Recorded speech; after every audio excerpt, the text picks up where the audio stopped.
سيدنا وحبيبنا وشفيعنا ومولانا محمد وآله وصحبه أجمعين. فقد قال الله تعالى في القرآن الحكيم: أعوذ بالله من الشيطان الرجيم. لو أنزلنا هذا القرآن على جبل لرأيته خاشعا متصدعا من خشية الله وتلك الأمثال نضربها للناس لعلهم يفكرون. صدق الله. Bapak-bapak jamaah sholat subuh rahimakumullah, yang mudah-mudahan pada hari ini dan seterusnya Allah senantiasa memberikan nikmat sehat kepada bapak-bapak ya, sehat jasmani, sehat rohani, dan sehat ekonomi. Sehat jasmani, sehat rohani, sehat ekonomi ya, mudah-mudahan ya.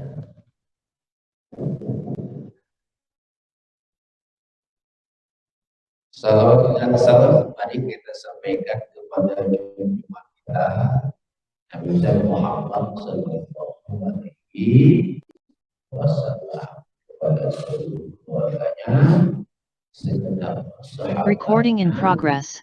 segenap umatnya, insyaallah semuanya. Sebelum kita memulai, mari kita awali dulu dengan membaca surah Al-Fatihah.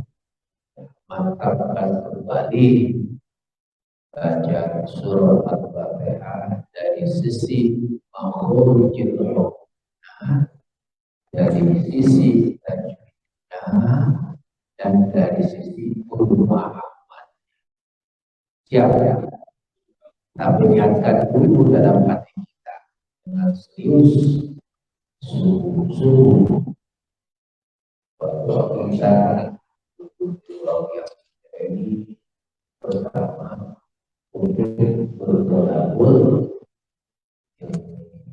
yang mudah-mudahan ilmu yang Allah limpahkan kepada kita, ilmu yang berguna, bermanfaat dunia dan akhirat. Berikutnya dianggap oleh kita wujudnya kita bersama jamaah dalam rangka perempuan tadi silaturahmi uang Islam.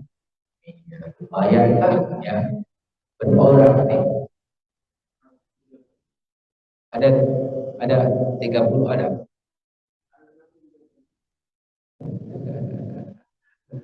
Ada 100 orang banyak ini. Cuma yang sebagiannya di luar. Ya, banyak ya.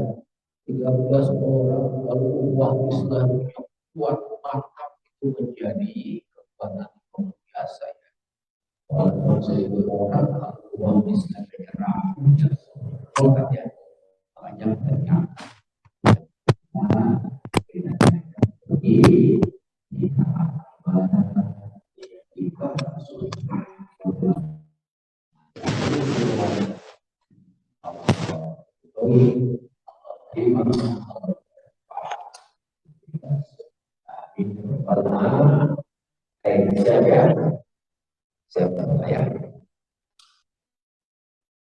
أعوذ بالله من الشيطان الرجيم.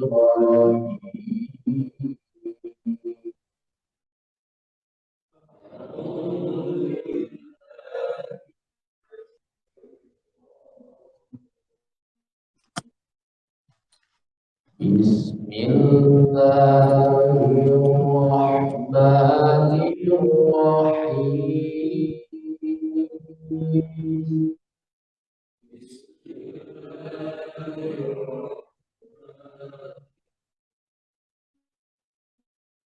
Alhamdulillahi Rabbil العالمين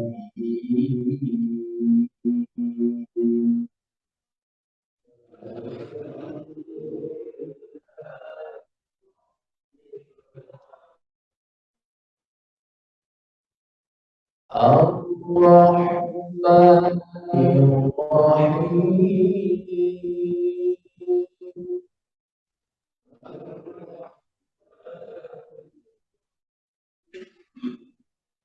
مالك يوم الدين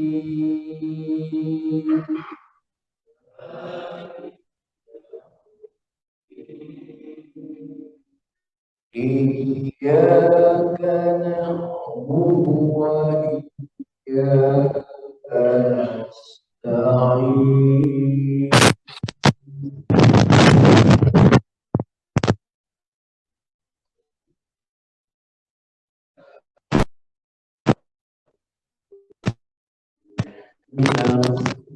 الصراط المستقيم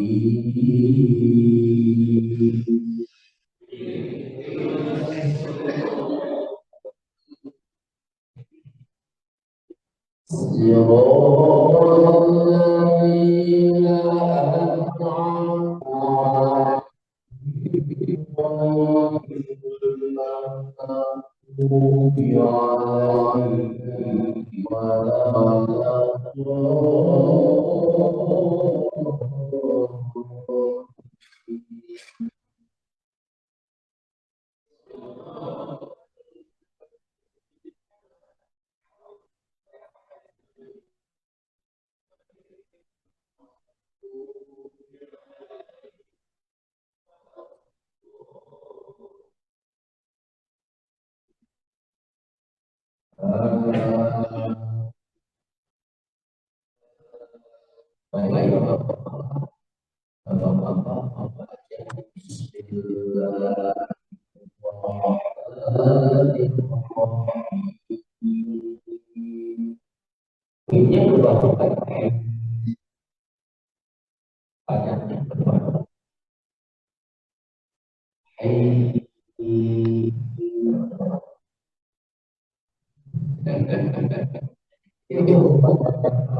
yang kita bisa mengembangkan aksi dengan Al-Quran buat kesehatan jasmani, rohani, buat kesehatan fisik, kesehatan psikis, syifa untuk Al-Quran adalah obat ya. Karena sebelum kita lanjut akan jadi supaya baca Qurannya salah, baca Qurannya jangan seperti orang kufur ya, kayak bapak-bapak di suara-suara Allah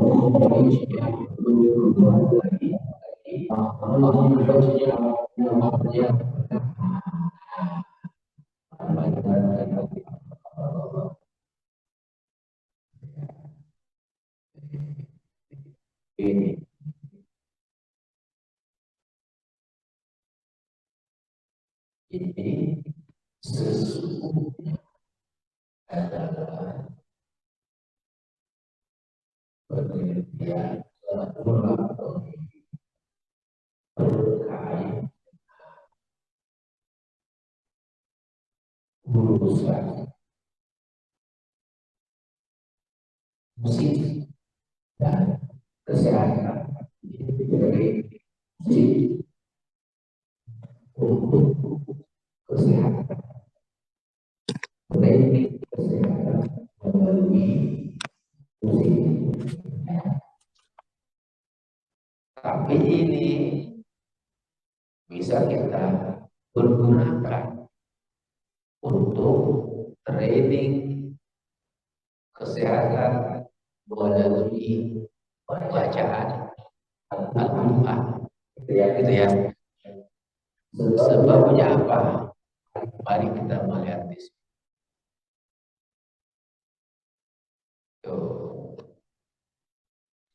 Ya, hasil penelitian dari Rudolf Steiner, pendiri sekolah Waldorf, menunjukkan bahwa ketika kita mengucapkan huruf hidup panjang, gitu ya, eh, ada nggak dalam Al-Quran? Bacaan ada nggak?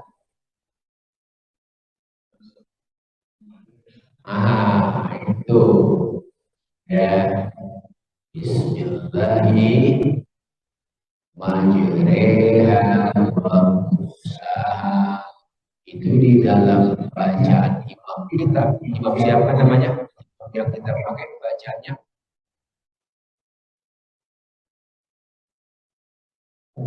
Rasulullah lagi ya.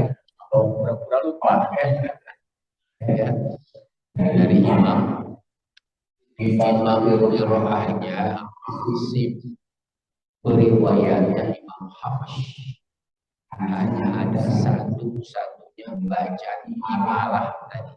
Namanya bacaan imalah. Hanya satu-satu tempat yang Majreha wa mursaha. Tapi kalau di bacaan yang lain, imam yang lain itu ada menyampaikan imalah, tapi enggak betul-betul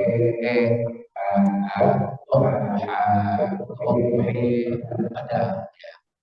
Nah, kemudian ada tidak ada nggak? Ada ya. Al-Quran banyak. Ada nggak I banyak. Coba bapak-bapak sekarang diam, nggak usah berbicara ya. Kondisi diam ini. Di dalam tubuh kita ada perasaan, ada getaran tidak? Ada vibration tidak? Nggak ada kan? Nggak ada ya? Karena tubuh kita lagi kalem, lagi istirahat. Jadi nggak ada vibration, nggak ada getaran. Tapi ketika kita mengucapkan, pokoknya tadi, ya, Bismillahirrahmanirrahim.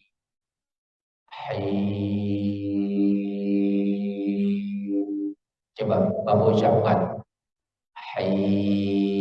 Ada getaran enggak? Ada kan? Betul. Ya. Pokoknya tadi. Rabbana. Coba Bapak bilang Rabbana. Rabbana. Ada getaran enggak? Itu namanya menurut penelitian vibration, getaran yang dihasilkan oleh bacaan panjang. Jangan lupa di dalam Al-Quran itu urusan panjang memanjangkan. Ya, bapak-bapak nih, ketika belajar Quran kan ya, urusan panjang memanjangkan, bahkan ada bahasan al-madu, al-mudud, bab membaca panjang, bab mad kan, mulai dari mad asli berapa? Wah, mad far'i cabangnya itu ada mad jaiz munfasil baca 4 dan 5, ada mad wajib muttasil 4 dan 5 panjangnya, kemudian ada mad lazim dibaca 6 walaupun. Nah, bapak-bapak jangan lupa nih, baca Quran kita harus mantap, jangan kayak orang berumur gitu ya. Makhrajnya harus jelas. Ini lihat sini ini ya. Nah, ini getaran ini yang kita produk ketika pronouncing pengucapan huruf A panjang, E panjang, U panjang, itu menstimulasi, merangsang daya kerja yang lebih baik. Merangsang apa? Merangsang the heart, liver kita, liver dirangsang tuh. Ini melalui penelitian laboratorium. Dirangsang lagi apa? Lungs, paru-paru kita. Paru-paru kita dirangsang nih. Ya. Kemudian apa lagi? The thyroid. Thyroid itu berarti kelenjar di sini nih. Yang di sini nih, yaitu thyroid ya. Kelenjar, dua kelenjar yang di depan ini yang nanti dia akan mengeluarkan zat sangat berpengaruh terhadap perkembangan dan semangat kita beraktivitas. Itu steroid. Masih banyak lagi nih. Ada pineal ya. Pineal itu mana pineal? Nih otak tadi ini. Pineal ya. Pineal itu ini berarti kelenjar yang ada di belakang otak kita, pineal. Ini kan nanti mengeluarkan zat, mengeluarkan hormon zat ya, yang sangat dibutuhkan oleh jaringan-jaringan otak yang ada di sini. Terus ada lagi apa? Terjadi ini ya. Pineal, terus pituitary sama ya. Ini ada di yang mengeluarkan hormon sangat berpengaruh terhadap pertumbuhan. Ini sini ya. Kalau ini di belakang, ini di bawah. Terus ada lagi ginjal, termasuk ginjal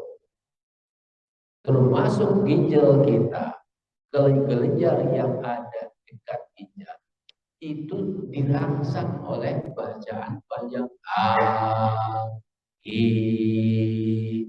U, ini ya, brain tadi di otak.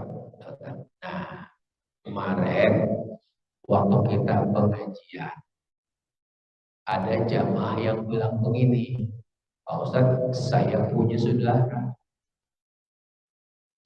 saya dokter.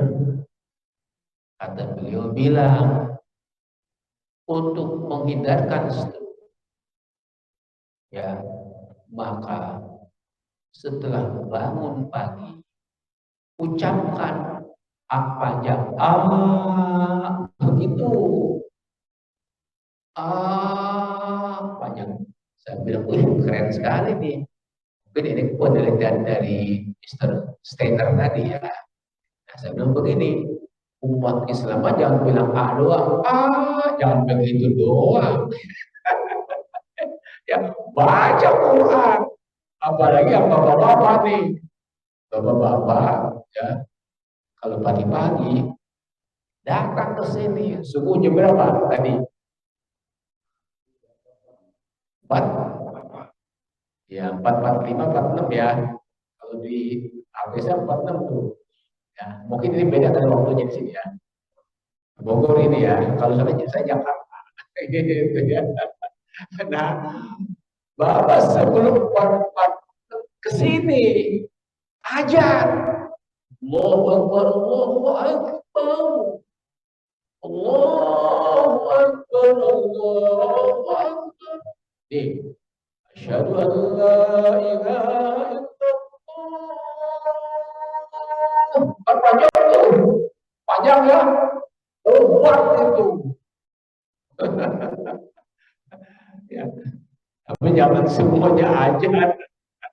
Nanti buat orang datang ke sini semuanya ajar buat orangnya. Nah, itu Bapak-bapak. Udah disiapin.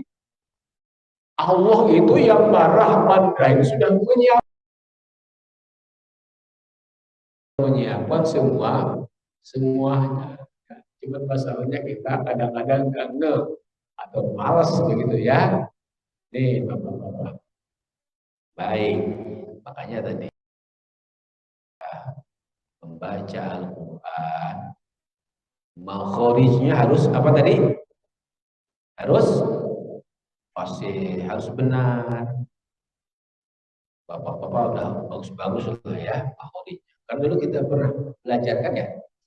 Pernah belajar ya, insya Allah ya, bagus-bagus ini itu. Kalau ini Muslim researchers, ini para peneliti Muslim, ini ya. Kalau beliau hasil penelitiannya, tatkala kita sedang membaca Quran, ya, maka rasa takut kita akan hilang terobati. Rasa cemas, rasa bersalah, perasaan-perasaan, pikiran-pikiran yang sudah usang tidak perlu itu dibersihin dengan baca Quran. Kemudian yang punya darah tinggi nih, ya, sering-sering baca Quran karena pikirannya tenang, kecemasannya sirna, rasa takut gundah gulananya dinetralisir, maka tekanan darah akan terkendali. Udah disiapin kok sama Allah, semuanya udah disiapin. Ya, dalam agama Islam semuanya udah disiapin buat kita. Karena Islam itu turunnya dari Allah yang Ar-Rahman dan Rahim. Berarti ajarannya itu semuanya rahmat. Bagian ajaran Islam adalah membaca Al-Quran. Berarti membaca Al-Quran itu akan mendatangkan rahmat, pahala dunia, pahala akhir. Tuh. Sekarang hurufnya bagaimana? Ini. Ya. Semua huruf di dalam bahasa Arab yang bahasa ini dipergunakan oleh Al-Quran ketika membaca Al-Quran, maka akan membuat keseimbangan pada wilayah tubuh yang terpengaruh ketika kita mengucapkan huruf ini. Umpamanya ya. Itu nanti kalau di laboratorium tuh ketika mengucapkan huruf itu wilayah badan kita yang terpengaruh kelihatan. Wilayahnya seperti sebelah mana nih? Kemudian dan seterusnya. Itu nanti akan terpengaruh oleh bunyi ini yang kemudian akan menyebabkan terjadi keseimbangan. Udah disiapin. Udah disiapin ya? Betul? Oke. Waktunya habis. Jam 7. Ya. Ini sebenarnya pengantar ini. Pengantar supaya semangat baca. Itu maksudnya. Ya. Pengantar supaya semangat baca Quran. Baca Qurannya yang tertil, dinikmati baca Qurannya, gitu ya. Tajwidnya diterapin, gitu. Insya Allah, bapak-bapak semuanya sehat ya. Amin ya rabbal alamin. Pada hari ini sebenarnya yang akan menjadi kajian kita adalah persoalan yang lagi mengheboh. Nih, siapa nih? Ya. Ini kan lagi mengheboh nih. Lagi mengheboh, harus kita waspadai. Ini masih ingat kayak ini? Apa ini? Ini kan Deddy nih. Deddy Corbuzier kan? Ini siapa? Ini siapa ini? Siapa? Nggak tahu ya. Masa ya. Ini penting masalahnya ini. Ini bisa memporak-porandakan dunia ini. Ya, ini namanya ragil asli Indonesia. Ragil. Ya, ini Frederick asli orang Jerman. Ini berdua sudah punya akte surat nikah. Jadi ini pasangan suami istri. Ya, yang disahkan oleh pemerintahan Jerman. Jadi rata-rata pemerintahan Eropa itu termasuk Amerika itu mensahkan, melegalkan perkawinan antar jenis, sesama jenis ya. Jadi nanti ada keluarga istri dan suaminya perempuan-perempuan keneh gitu ya, atau istri dan suaminya laki-laki juga ada. Sah itu. Sah. Karena apa? Karena menganut, mengikuti, taat dan tunduk patuh kepada ajaran hak asasi manusia. HAM. Ini hak dia untuk kawin dengan siapapun, termasuk dengan kebo, silahkan. Ya, gitu kan ya. Ini gimana? Terserah. Mau kawin dengan kuntilanak juga apa-apa. Hak dia itu. Tidak boleh dia ganggu juga. Kecuali dia membuat persoalan kriminal umpamanya ya. Ini dipaksa-paksa suruh kawin, baru itu dipidana. Tapi kalau dia sebagai manusia punya keinginan begitu, kesenangan itu, siapa yang bisa melarang? Gak boleh. Itu adalah ajaran hak asasi manusia. Nah, kan hebat tuh. Hebat nggak? Begitu ya, Bapak-Bapak ya. Nanti kita bedah bagaimana ajaran Al-Quran. Kita harus yakin Al-Quran itu ajarannya ajaran yang terbaik, ajaran yang terindah, ajaran yang terbagus. Gitu ya. Nah, ini kita bisa melihatnya. Baik. Nah, Bapak-Bapak, ketika heboh nih, ya kan diprotes tuh sama netizen. Jadi ya, jadi podcastnya itu kan dilihat oleh publik loh. Nah, publik di Indonesia itu ya tentu saja tidak setuju ini, karena walau bagaimanapun ya orang Indonesia itu mengaku bertuhan, betul, ketuhanan yang maha kan dijadikan filsafat dasar negara malah, itu kan ketuhanan yang maha esa. Ini kalau ditilik dari segi ketuhanan ini nggak benar, ini nggak Pancasilais nih, karena dia sudah menentang Tuhan kan begitu ya. Nggak udah nggak Pancasilais. Makanya nanti kalau ada orang yang saya Pancasila atau LGBT itu pengkhianat Bapak ini justru orang-orang yang sangat setia kepada Pancasila, ketuhanan yang maha esa, gitu kan ya. Ketika diprotes banyak, lalu akhirnya Dedi sendiri itu take down ya take down tampilannya kan. Nah, kemudian tampillah nih, siapa nih? Ini apa? Ini bendera apa nih? Ini bendera apa yang ini? Ini bendera apa nih? Ini bendera LGBT. LGBT benderanya begini. Jadi bukan hanya dua warna, bukan hanya laki-laki perempuan, bukan hanya merah kuning doang, hidup ini bukan. Itu makanya begitu. Tapi hidup ini banyak macamnya.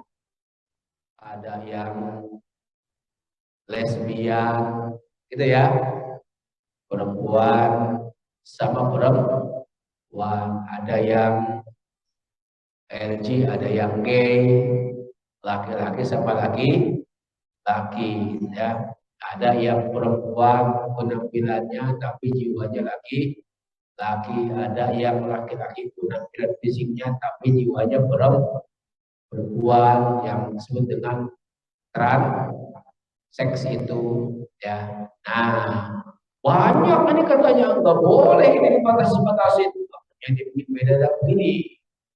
Nah, ketika rame-rame di Indonesia, maka Inggris, kedutaan Inggris, buru-buru dia naikin bendera LGBT di kedutaannya.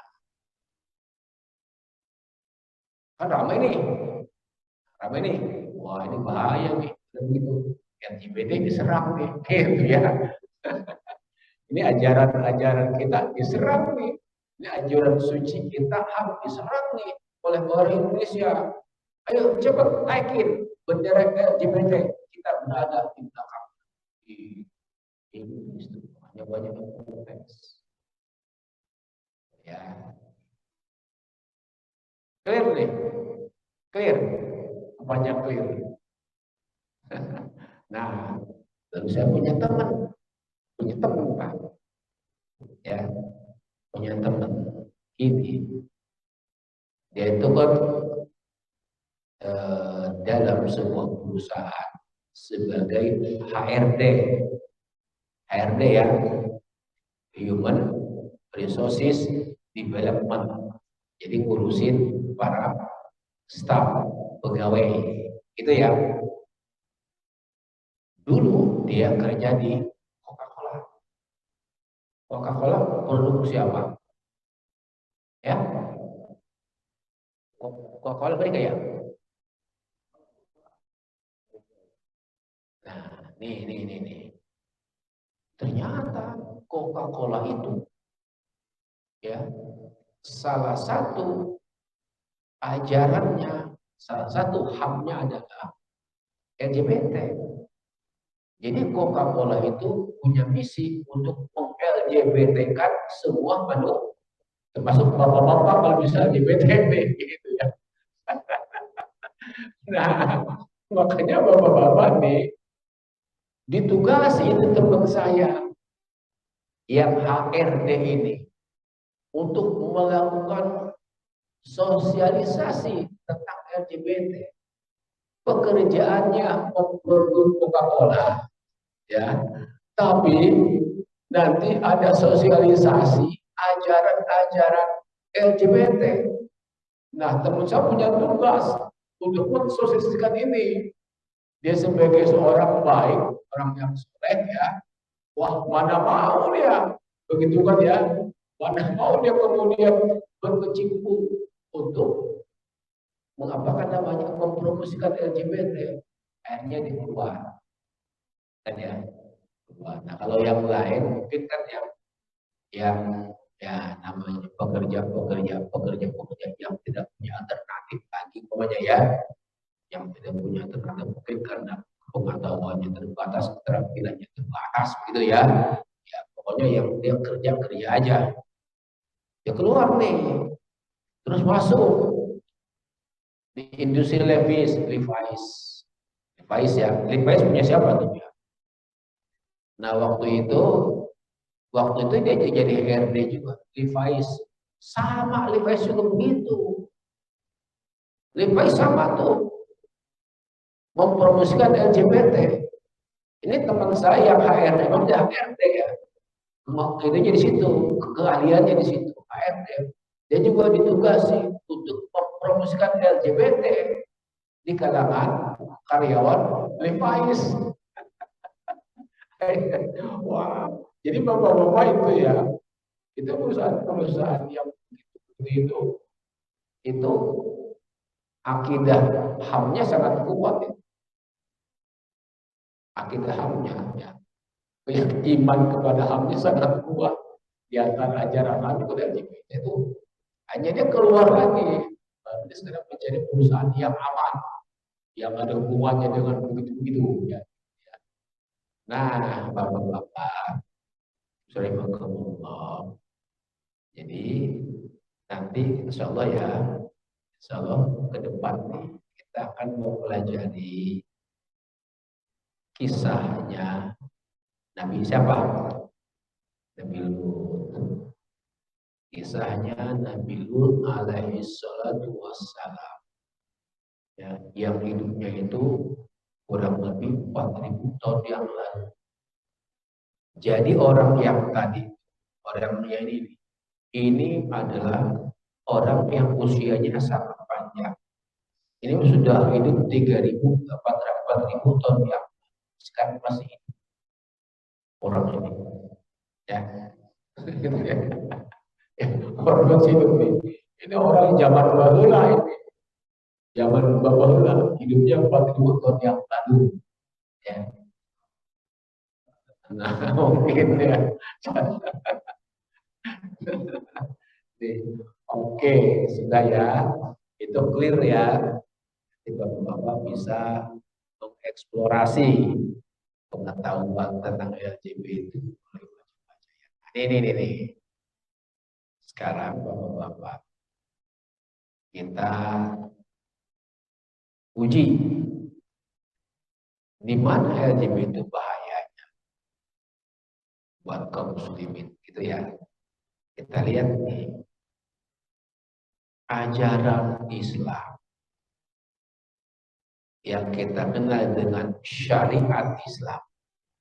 Syariat Islam ya, itu mempunyai 5 tujuan pokok yang dalam istilah fikih itu disebut maqasid asy-syariah al-khamsah. Maqasid, maksud. Bahasa Indonesia maksud ya. Maksud itu artinya apa? Maksud artinya apa bahasa Indonesia? Tujuan. Makanya bapak-bapak ketika berbicara jangan maksud dan tujuan saya itu sama itu. Ya, tapi nggak apa-apa buat memperkuat punya ya. Maksud dan tujuan saya datang ke sini, gitu ya. Udah maksud, udah tujuh. Padahal maksud itu artinya tujuan. Tapi nggak apa-apa ya. Biar lebih kuat. Ya, ini maksud tujuan dari syariat Islam memelihara hati, memelihara agama. Dengan LGBT tadi berarti udah hilang agama, hilang. Yang kedua al-mal, membuat Islam itu diturunkan ke sini al-muhafazah al-mal untuk memelihara keamanan, kesucian yang harga daripada harta.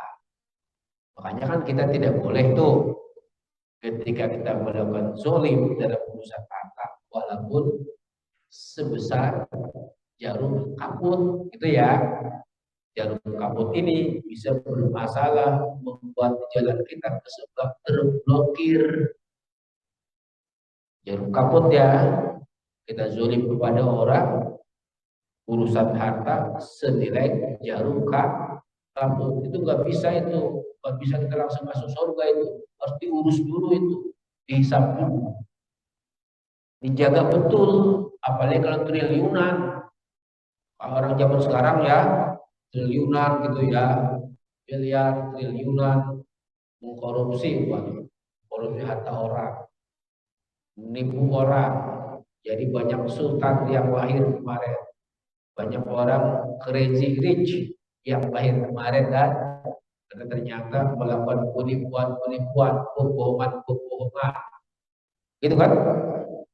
Kata kata Pak ini, kata Pak Ustadz Soleh, karena nyari benar hartanya nggak benar, tadinya jadi crazy rich, richnya hilang, yang misalnya cuma crazy-nya doang, sinting dah gitu ya. Nih. Harta. Jangan lupa Pak, LGBT itu, LGBT ya. Nanti kita bicarakan nih, kita minta bantuan guru-guru ahli kita, ahli penyakit kelamin dan penyakit kulit, ya, yang berbicara tentang bahayanya LGBT.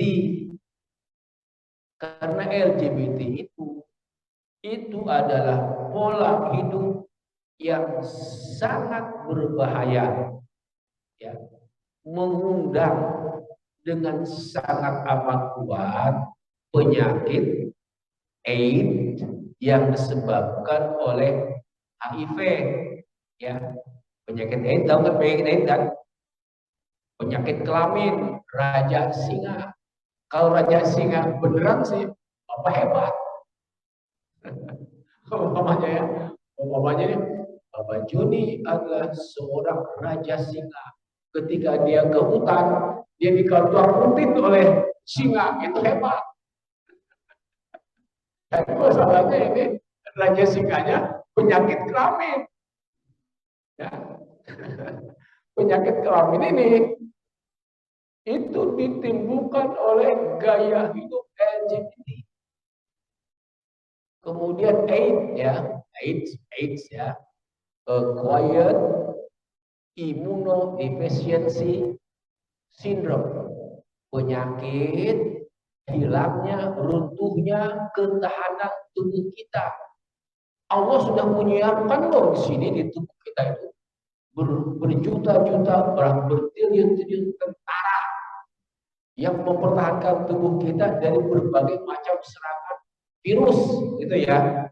Tapi dengan model kayak yang tadi nih, itu daya tubuh kita akan hancur. Nah, kalau sudah mengidap penyakit AIDS, nanti dokter ahli bilang begini, kalau sudah kena penyakit AIDS, ya, yang disebabkan tadi terbesarnya oleh LGBT, maka kita ini akan menjadi manusia yang hidup tapi mati. Mati tapi hidup. Kenapa? Dia cuma bawa penyakit doang, hanya mempertahankan nyawa doang. Nggak bisa berkarya, nggak bisa bekerja, nggak produktif, produktivitasnya hilang.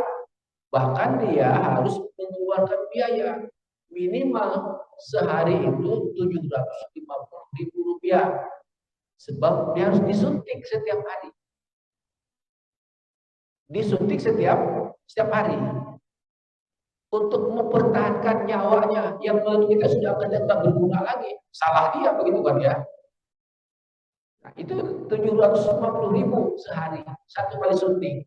Padahal dia harus disuntik setiap hari. Dan ini harus dibiayai oleh negara.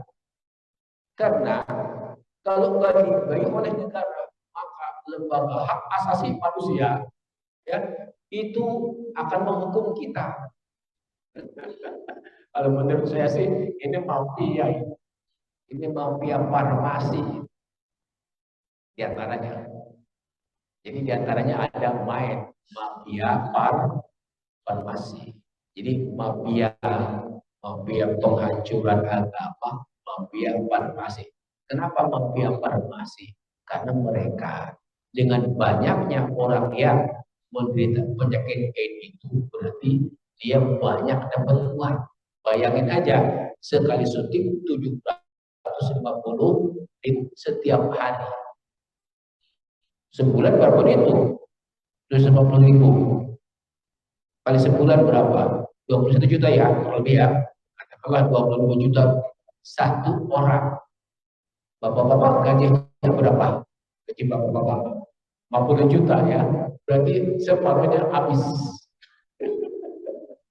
Bagaimana kalau gajinya 3 juta setengah UMR bangkrut. Tuh, jadi hancur ini. Hancur. Jadi negara juga bisa kurang-kurangnya ini. Kalau negara diam saja, nanti dihukum sama sama HAM internasional. Aduh, ngasal. Ya udah hancur nih, agamanya hancur. Ini hancur nih. Nasal apa nasal? Nasal itu artinya keluarga. Nanti tidak ada lagi penghulu. Tidak, tidak ada penghulu di dalam nih. Ya, penghulu, penghulu dalam arti penghulu Islam ya, agama yang mengawinkan antara laki-laki dan perempuan.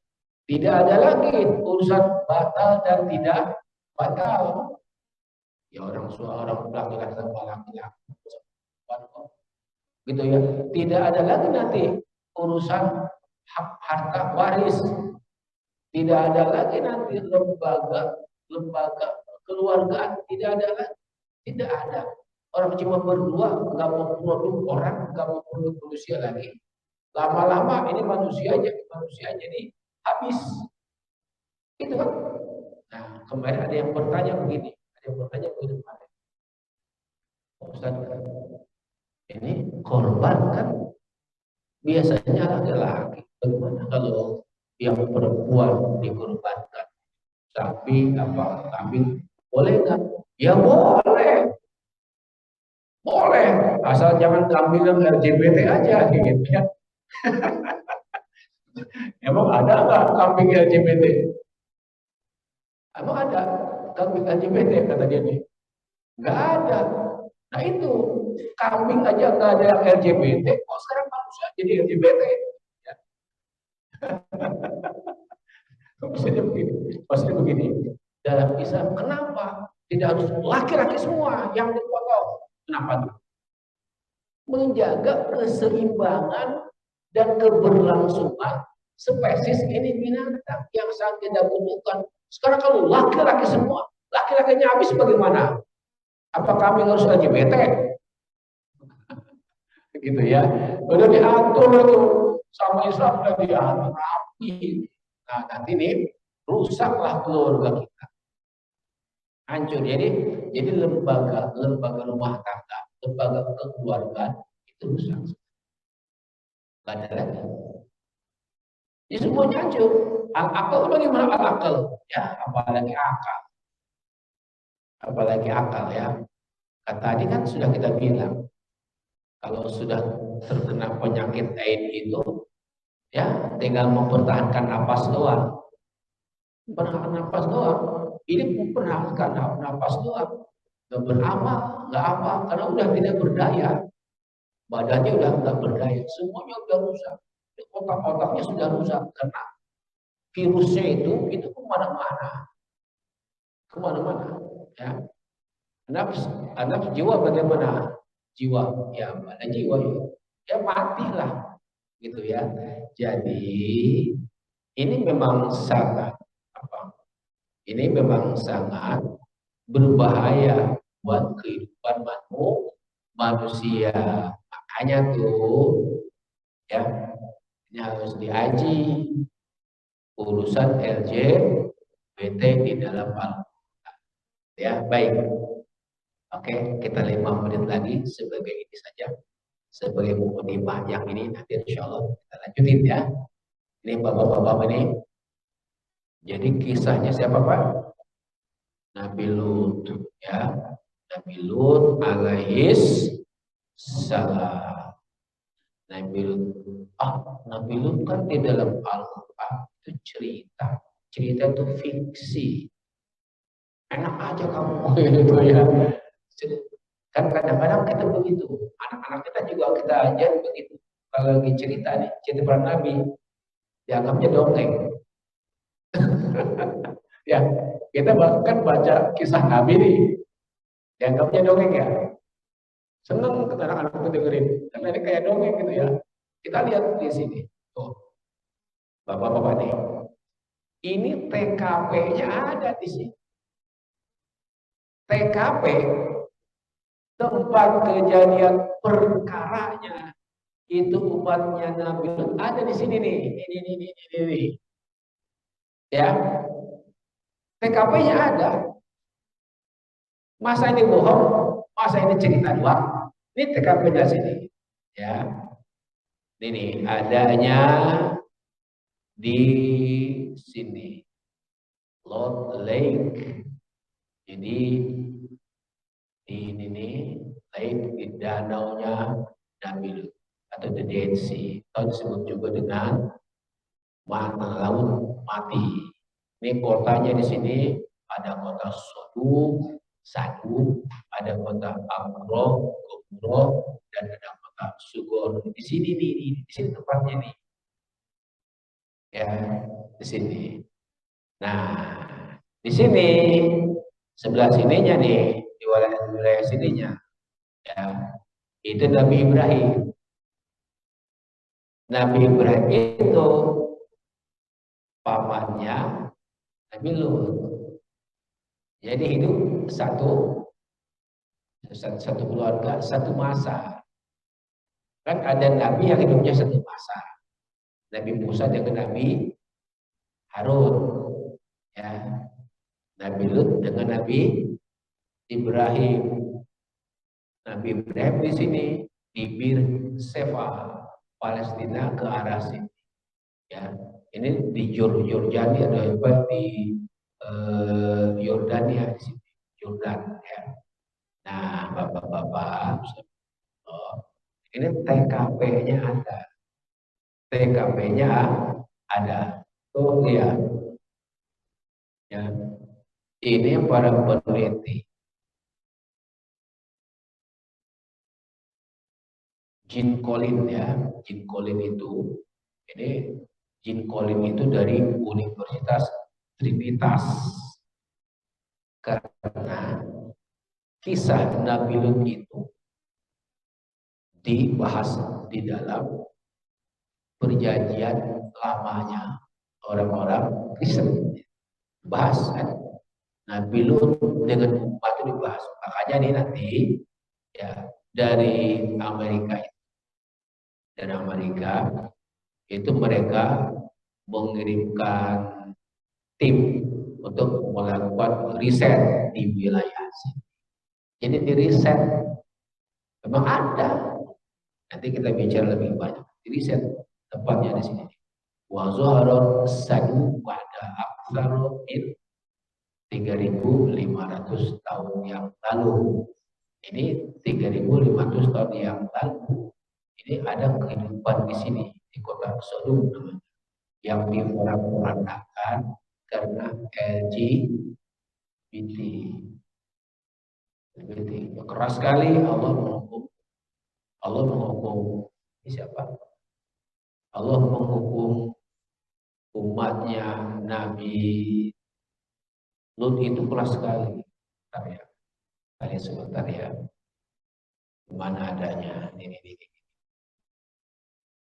Situs Sodom.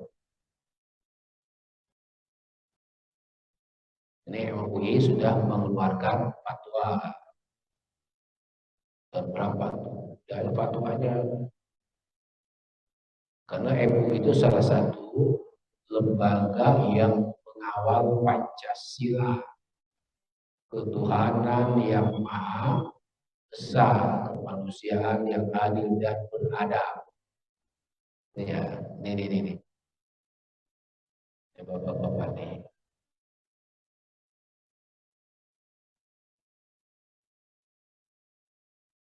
Di sini tempatnya, nih tuh ya. Nah, itunya. Tuh di sini nih. Dan Yordan. Ini boleh sebelah sini. Di Yordan, daerah Yordan.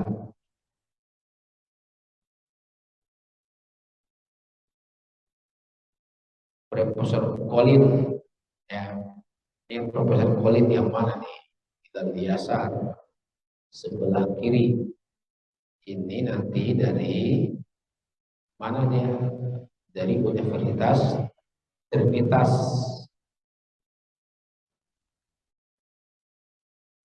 Ya. Dilakukan penelitian. Ini rombongan dari University Trinity. yang melakukan penelitian.